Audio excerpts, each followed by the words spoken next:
São 9 horas e 30 minutos. Tempo bom em São Paulo.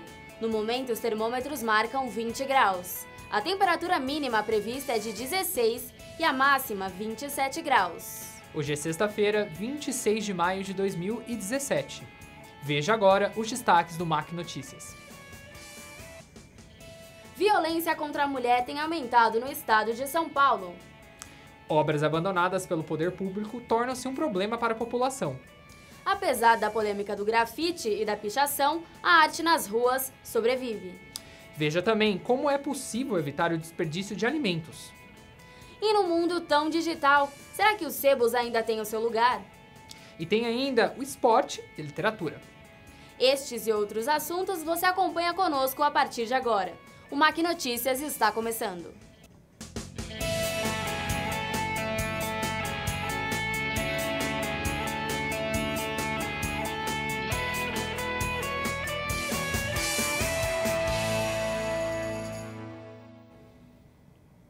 Olá, bom dia.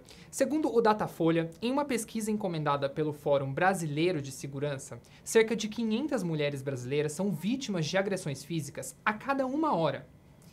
E essa é só uma das pesquisas que mostram o persistente problema da violência contra as mulheres no Brasil. Confira na reportagem de Marina Prates.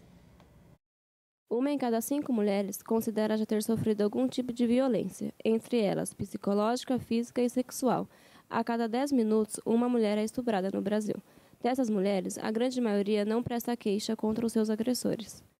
Patrícia Tuma, professora de Direito na Universidade Mackenzie, em São Paulo, conta que a vulnerabilidade social da mulher muitas vezes a impede de fazer a denúncia. O elemento-chave, muitas vezes, para que essa mulher não saia dessa condição é a dependência econômica. Não é só a dependência psicológica, a dependência emocional, é o parceiro, é o pai dos filhos, normalmente. A vulnerabilidade da mulher está presente em qualquer contexto.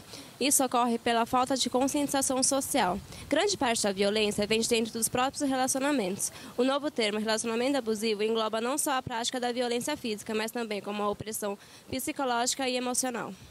Eu estava ficando com o menino fazia umas 2 semanas. Aí, um tempo depois, uns 2 meses depois, a gente ainda nem estava namorando, eu contei para ele sobre umas pessoas que ele tinha conhecido, que eu tinha transado. E naquele momento ele surtou, terminou comigo. A partir daquele momento o relacionamento se tornou abusivo. Ele me alienou de todos os meus amigos. Apesar de eu ter sentido medo dele várias vezes, eu nunca levei isso a sério. Primeiro por medo, e você sabe que as pessoas não vão acreditar em você. E as pessoas vão tentar te culpar também. Apesar do medo e da insegurança da mulher, existem diversos caminhos para denunciar, como explica a advogada Dora Watt.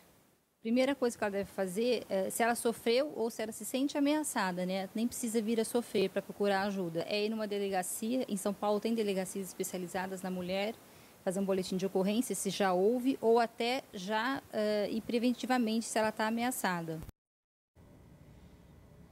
Bom, como a advogada deixa bem claro, é importante denunciar e procurar ajuda. Caso você esteja passando por isso ou conheça alguém nessa situação, ligue 180 e denuncie. Bem complicada a situação, né, Evelyn? É bem complicada, Luiz. É por isso que é importante denunciar o seu agressor ou seu opressor. Uma pergunta. Você já se deparou com alguma obra inacabada na cidade de São Paulo? Pois é, Evelyn, eu já me deparei. Segundo a prefeitura, são 31 obras inacabadas na capital. Eu fui a um CEL, um Centro de Integração Unificado, na zona leste da cidade, e me deparei com uma situação que vem revoltando os moradores. Confira conosco na reportagem. A cena se repete em vários bairros da cidade. Muito entulho e obra parada. A Prefeitura de São Paulo já soma 17 creches, 6 unidades de pronto atendimento, 3 obras viárias e 2 corredores de ônibus parados.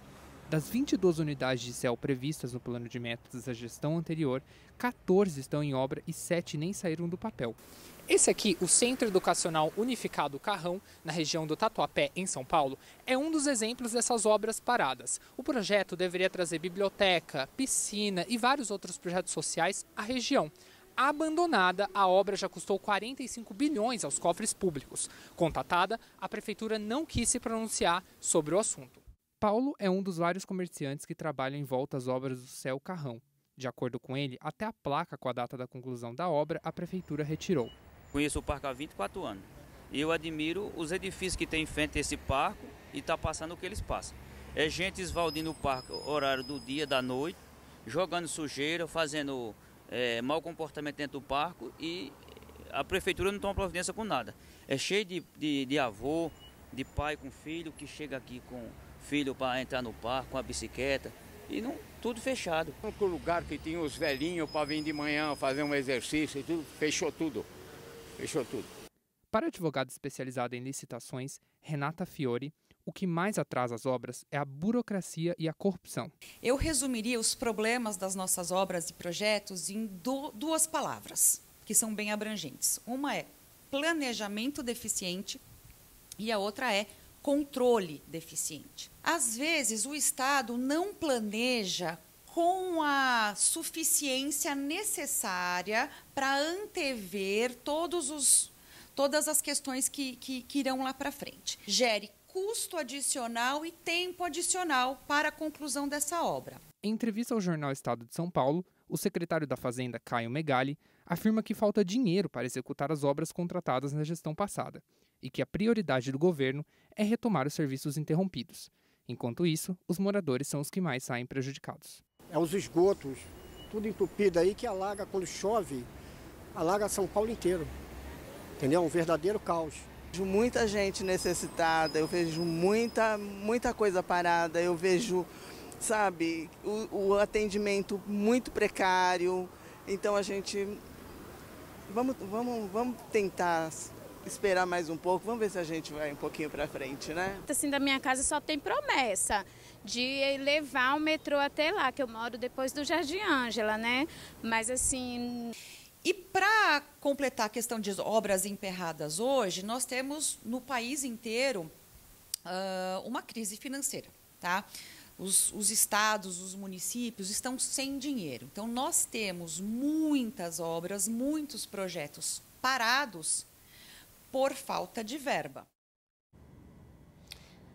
Luiz, é uma situação bem revoltante. Como sempre, quem sai mais prejudicado são sempre os mais pobres. Com certeza, Evelyn, realmente é bem revoltante a situação.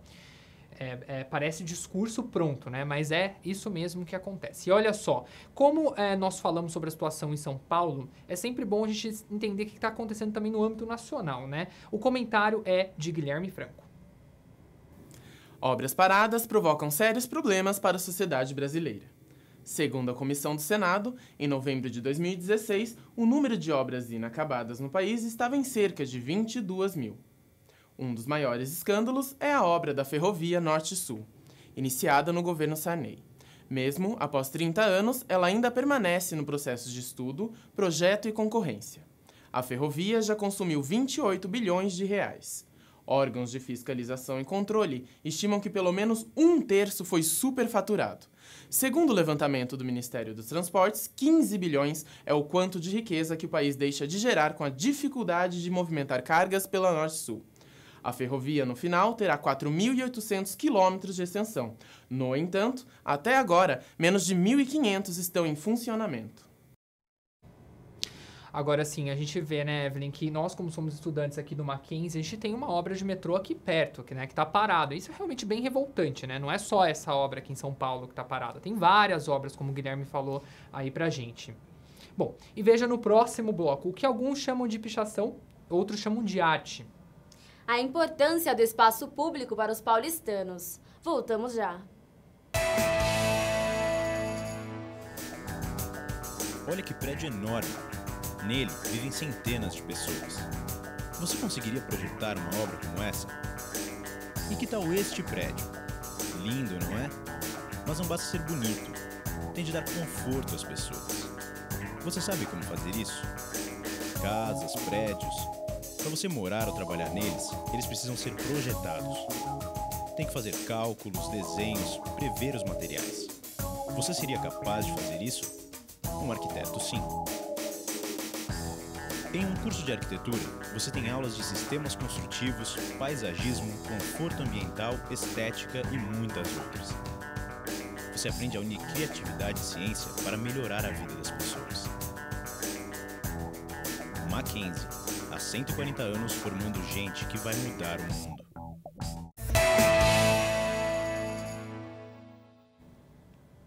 O Mac Notícias está de volta e começamos esse segundo bloco falando de um assunto que virou uma grande polêmica logo que João Dória assumiu a Prefeitura de São Paulo. É uma polêmica que diminuiu um pouco, mas ela ainda rende muitos assuntos, né, Luiz? Afinal, pichação ou grafite? O que é arte para você? A repórter Gabriela Oliveiras ouviu pessoas envolvidas diretamente neste tema.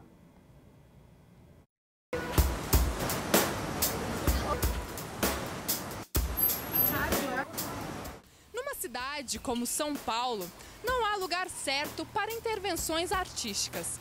Inclusive, a metrópole está em primeiro lugar num ranking da revista GQ, onde o grafite, uma das expressões artísticas mais famosas do mundo, é considerado patrimônio cultural. E para entendermos um pouco mais desse tipo de arte, vamos conversar com alguns artistas. Olha só. Limpa. O que é cidade limpa? É para qualquer um no entendimento, lógico. É você limpar um espaço, tirar a sujeira. E tirar a sujeira nada mais é do que varrer, passar uma água, tirar aquele grosso, aquela coisa que está sujando, que está encardido. Agora o piche, ela é tinta. E tinta não é sujeira, tinta é arte. Tem grafite que eu passo na parede, converso um pouco com ela, assim, ouço um pouco o que a parede quer. E aí eu monto umas ideias, aí depois eu volto para lá para pintar. E aí no meio do processo, muitas coisas vão acontecendo. Novos rumos da gestão política da cidade de São Paulo, entender a arte como um fator democratizante do espaço é essencial. E para isso, conversamos com a arquiteta e urbanista Clarice de Moraes.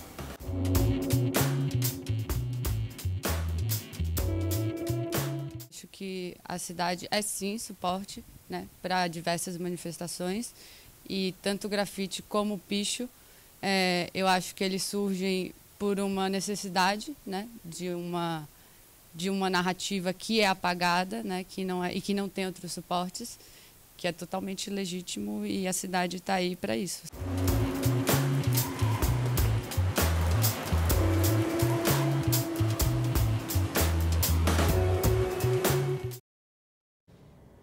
Bom, a gente vê que nessa situação o que importa mesmo é o diálogo, né, Evelyn? Sim, o diálogo ele sempre é o mais importante em qualquer situação, né, Luiz?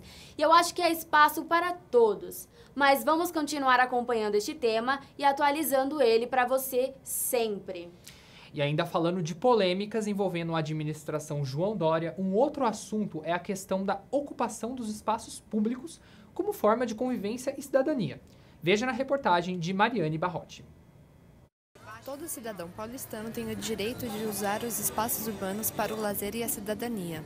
Na gestão do ex-prefeito Fernando Haddad, a Paulista passou a ser aberta aos pedestres nos domingos. Desde então, o coração da cidade de São Paulo tem sido palco de intervenções artísticas e culturais. No entanto, após a eleição do novo prefeito, coletivos denunciam restrições durante a ocupação desse espaço. Como no caso do coletivo Meio Fio, formado por artesãs que fazem crochê e se reúnem todo domingo na Avenida Paulista. Desde o começo da gestão do prefeito Dória, os agentes públicos do programa Cidade Limpa começaram a pedir uma autorização para ocupar o espaço público. Renata Laureano, que representa o coletivo Meio Fio, conta a situação nos últimos meses.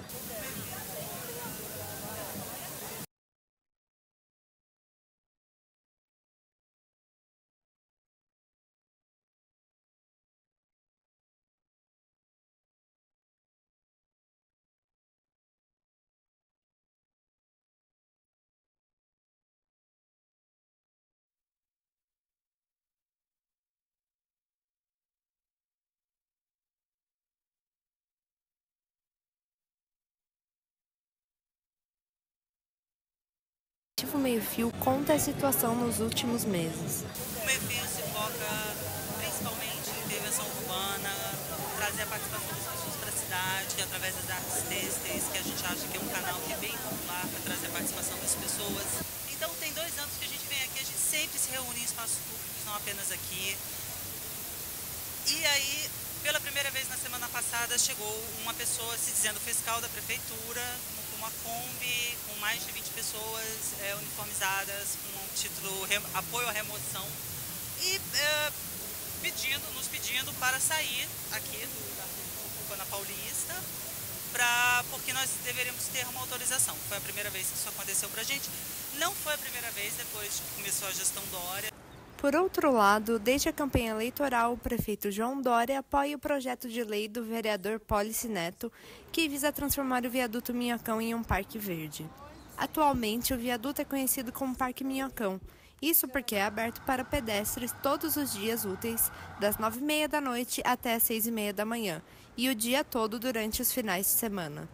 Mas ainda falta muito para se tornar um verdadeiro parque verde, como explica o diretor da Associação Parque Minhocão, Wilson Levi. Nós estamos trabalhando com a ideia, com a proposta de reduzir o horário de funcionamento do Minhocão, ou o horário de abertura do Minhocão para os carros. Nós entendemos que quanto mais tempo o Minhocão ficar aberto para as pessoas, mais pessoas vão ocupá-lo, porque isso permite que as pessoas convivam, que as pessoas tenham contato com a diferença, com pessoas diferentes.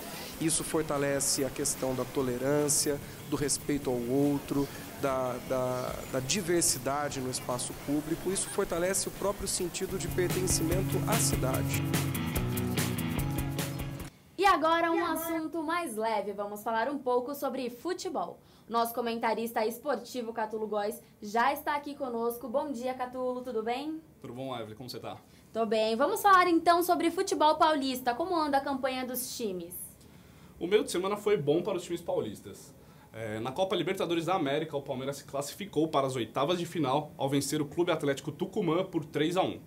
Já o Santos segue sendo o único invicto na competição, depois de golear uma das equipes mais frágeis, o Sporting Cristal, por 4-0. Tanto o Palmeiras quanto o Santos se classificaram na primeira colocação de seus grupos. E o Brasileirão, Catulo, continua neste final de semana com todos os paulistas? É isso mesmo. Todos entram em campo, mas o destaque da rodada é o clássico entre Palmeiras e São Paulo. O Palmeiras não vence o São Paulo no Morumbi desde 2002. E o jogo é um grande teste para o técnico Rogério Ceni, que até agora não convenceu a torcida são paulina.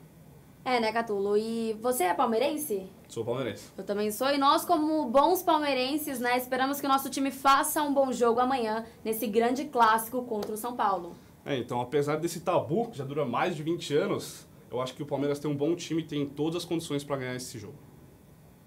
Muito obrigada pelo seu comentário, Catulo, e vamos aguardar aí as próximas novidades do mundo do esporte.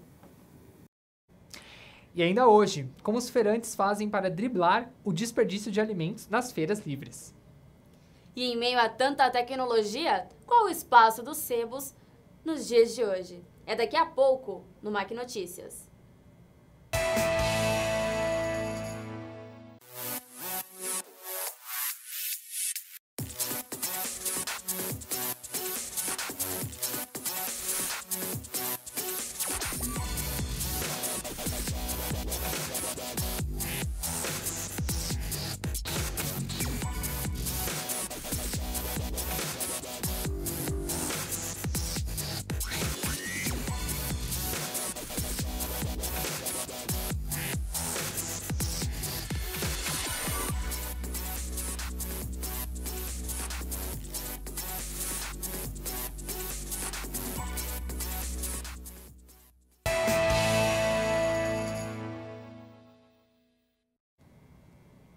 Um dos grandes problemas da sociedade hoje é o desperdício de comida.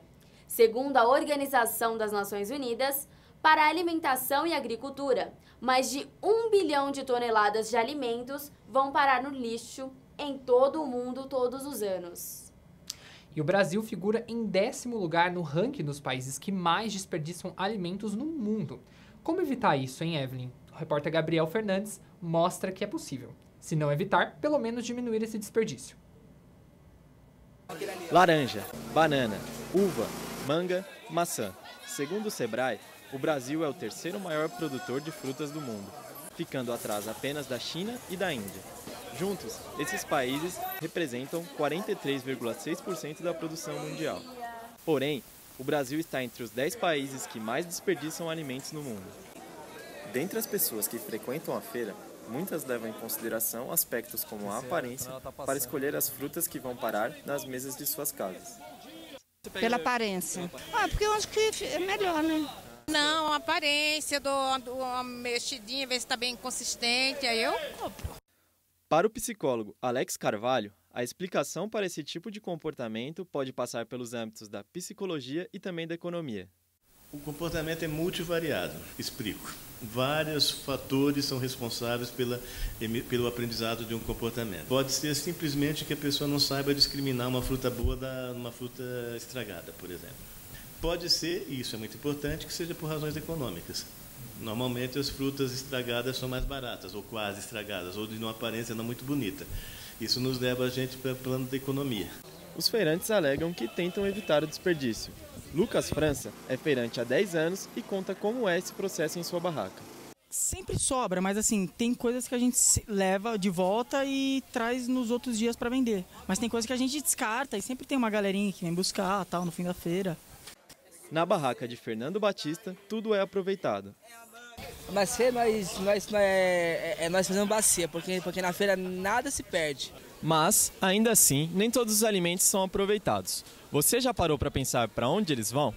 A conscientização em torno do desperdício dos alimentos é de responsabilidade não só dos consumidores, mas da sociedade em geral, como dos produtores, fornecedores e dos feirantes. Dessa forma, é importante que a população reaproveite ao máximo seus alimentos para minimizar os impactos desse desperdício. Por isso, muitas pessoas têm pensado em alternativas para solucionar esse problema. Como é o caso de Roberto Matsuda, que criou a startup Fruta Imperfeita. A iniciativa nasceu para combater o descarte indevido de alimentos que não se encaixam nos padrões estéticos do mercado. Na verdade, esse problema é muito mais de conscientização. As pessoas, primeiro, não sabem que esse produto existe, que está sendo jogado fora e não sabem que ele é tão bom quanto o produto normal. Então, vamos vender diretamente para o consumidor final, vamos mostrar para ele que ele pode consumir esse produto porque ele é tão bom quanto o produto normal, podemos dizer assim. Então, vamos tentar dar um valor que esses produtos fora de padrão tem que ter. Chocolate, pega a pia, temoia, meu! Vamos nessa! Né, Luiz? Realmente evitar o desperdício é uma responsabilidade de todos, como o Gabriel disse. É muito importante saber que atitudes como essa, apresentada na matéria, pode mudar o mundo. Para entender mais sobre o projeto Fruta Imperfeita, você pode acessar o site www.frutaimperfeita.com.br. Não é só fazer separação de lixo, né, Evelyn? Tem muito mais, né? Exatamente. Aproveitando essa onda de atitudes bacanas, vamos falar sobre um costume que, apesar das novas tecnologias, muitos paulistanos ainda praticam: ir ao sebo. Nossa equipe foi ao centro de São Paulo tentar entender o que leva as pessoas a ainda preferirem sebos a livrarias. Confira na reportagem de Juliana Piton.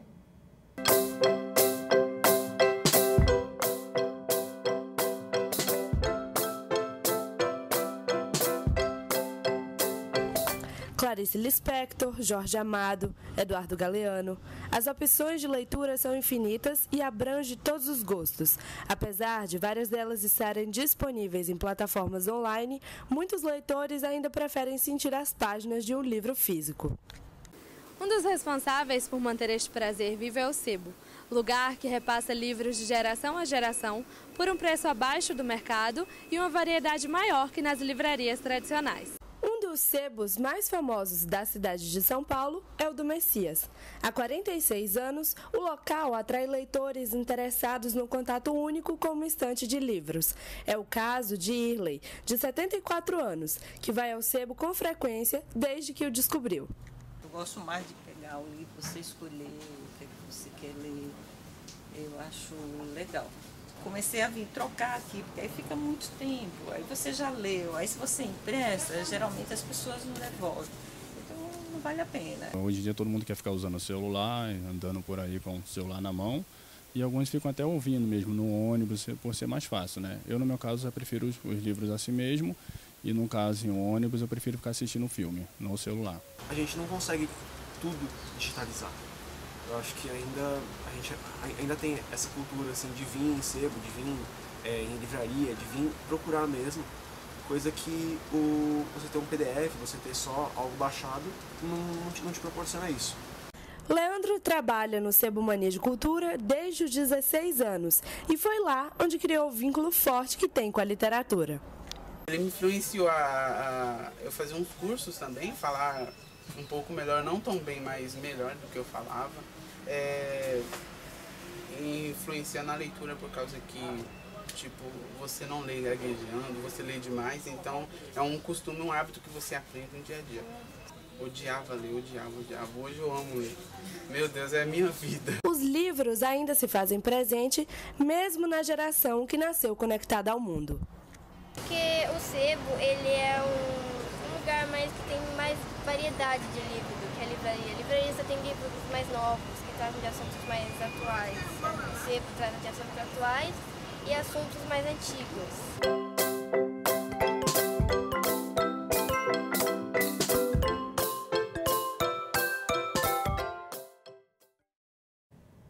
Que legal, né, Evelyn? A gente, como estudante, sabe como que é, né? A gente tem que, às vezes, procurar os sebos mais pelo preço mesmo, né? Sim. Mas até a experiência também do sebo, como foi mostrado no VT, é bem legal, né? A gente ir ao sebo em vez de ir a Sim, o preço é um dos fatores que influenciam as pessoas a procurarem cada vez mais os sebos, mas também porque é muito importante a gente ter esse contato com os livros. E o sebo, ele é uma oportunidade incrível para isso, porque ele tem um leque de opções muito maior do que nas livrarias que a gente vê hoje em dia.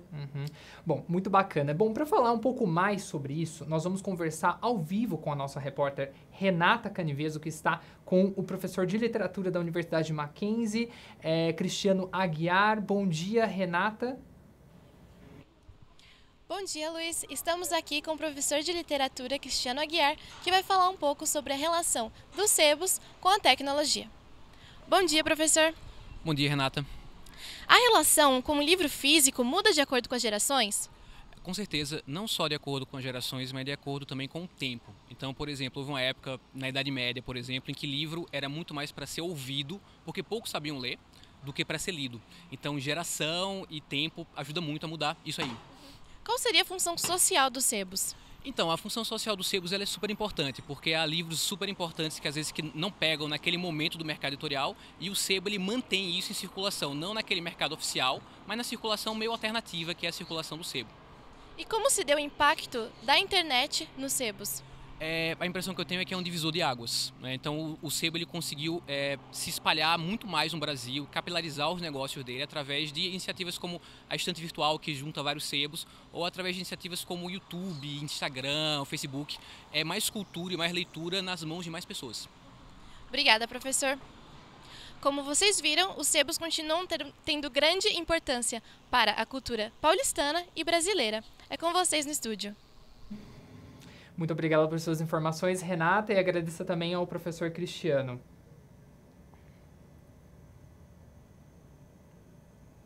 E agora, uma dica para todos os alunos do curso de jornalismo, porque na próxima semana, no dia 1º de junho, começam as esperadas apresentações das bancas de TCC do curso de jornalismo. E esse é um momento muito esperado por nós estudantes, principalmente para os estudantes que estão cada vez mais perto desse momento, né, Luiz? A gente sabe que vai dando aquele frio na barriga, frio né? na barriga, um arrepio. E a gente separou pequenos trechos de 3 TCCs que serão apresentados aqui no Mackenzie. Vamos conferir. Auxílio de diferentes tipos de transportes coletivos, alcancei Malena, Gabriele e Wesley. O Brasil foi sempre consagrado à Virgem Maria.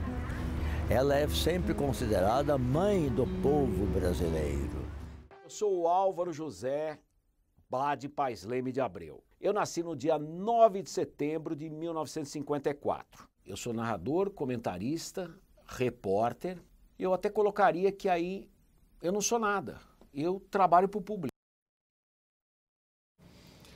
Luiz, esse é um assunto que nos interessa muito, né? Interessa não só a nós, mas a todos os estudantes aí que vão passar por esse momento de pré-TCC, de produção de TCC e, enfim, de apresentação do seu projeto final. E é bom porque a gente acaba se inspirando, né? Sim, afinal ter ideias nesse momento é muito importante para ajudar a gente a pensar em coisas diferentes. Bom, agora vamos falar um pouquinho de política, num assunto que está na cabeça de todos os brasileiros. A crise que assola Brasília. O comentarista Gabriel Fernandes dá um panorama da atual situação política do país, desde a delação do dono da JBS. Os últimos dias têm sido complicados para o governo Temer. O presidente já afirmou mais de uma vez que não irá renunciar ao cargo, apesar da pressão diária que vem sofrendo. Ontem, a OAB protocolou mais um pedido de impeachment, totalizando 13 pedidos de afastamento de Temer. Paralelo a isso, No Congresso, os governistas têm encontrado dificuldades para aprovar as reformas do governo. Enquanto a oposição tenta barrar qualquer tipo de votação, o governo perde apoio de boa parte da base aliada, o que deve atrasar as votações. É possível afirmar que essa é uma das maiores crises já vividas pela República Brasileira e sem sinal de luz no fim do túnel.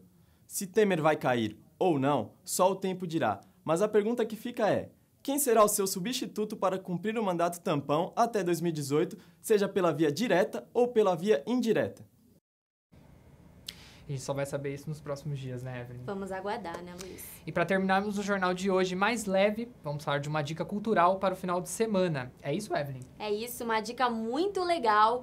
E no próximo domingo, o cantor britânico Ed Sheeran se apresenta aqui em São Paulo. Ainda há ingressos para a atração, então se você quer ir para o show, se você quer conferir essa grande atração internacional aqui em São Paulo, visite o site www.livepass.com.br. Terminamos essa edição do MAC Notícias com um trechinho do último sucesso do britânico, Shape of You. Um bom dia para você. É um bom dia para você.